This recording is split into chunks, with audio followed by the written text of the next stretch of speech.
आपण गोटिए स्थान रे अधिक समय बसुछंती कि जानंतु आपणक शरीर उपरे कौन पकाए प्रभाव। आजिकालीर व्यस्तबहुल जीवन रे अधिकांश लोक माने कर्मजीवी होइथिबारु निज स्वास्थ्य प्रति अवहेला करुछंती। ऑफिस रे 8 बिना 9 घंटार ड्यूटी रे सेमाने कार्य को नहीं चापग्रस्त रहुछंती। बेले बेले सेमानंकु गोटिए स्थान रे अधिक समय पर्यंत बसिबा पाई पडुछि, किंतु तांकर एही अभ्यास स्वास्थ्य पाई बहुत घातक होई पारे। यह सेमानंको शारीरिक और मानसिक स्वास्थ्य उपरे प्रभाव पकाई थाए। परवर्ती समय रे यह गंभीर स्वास्थ्य समस्या भावरे उभा होई थाए। तेबे आसंतु जानिबा एही सबु समस्या विषय रे। इम्यूनिटी सिस्टम बेले बेले अधिक काम चापरे आमे ब्रेक नेबा पाई भूली जाई थाउ।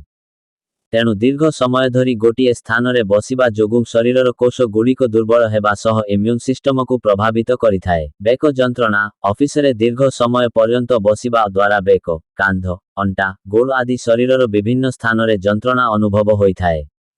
एहा द्वारा मेदबहुलता, डायबिटीज एवं हृदय संबंधी रोग हेबार संभावना देखा देइथाए। मेदबहुलता साधारणतः दीर्घ समय पर्यंत गोटिए स्थान रे बसिबा द्वारा मेदबहुलता वृद्धि पाइथाए।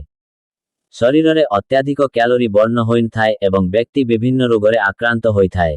भेरिकोज भेन्स अधिक समय पर्यंत गोटिए स्थान रे बसिबा द्वारा भेरिकोज भेन्सर समस्या देखा देइथाए। एही स्थिति रे गोड़ फुली जिबा सह रक्त बांधी जिबा एवं अधिक जंत्रणा अनुभव होइथाए। शरीरर पोस्चर उपरे प्रभाव ऑफिस रे दीर्घ गोटिए स्थान रे बसिबा शरीरर पोस्चर उपरे प्रभाव पकाइथाए।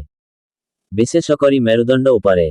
शरीर रे रक्त संचालन ठीक भावरे नहेले अनेक स्वास्थ्यगत समस्या देखा देइथाए।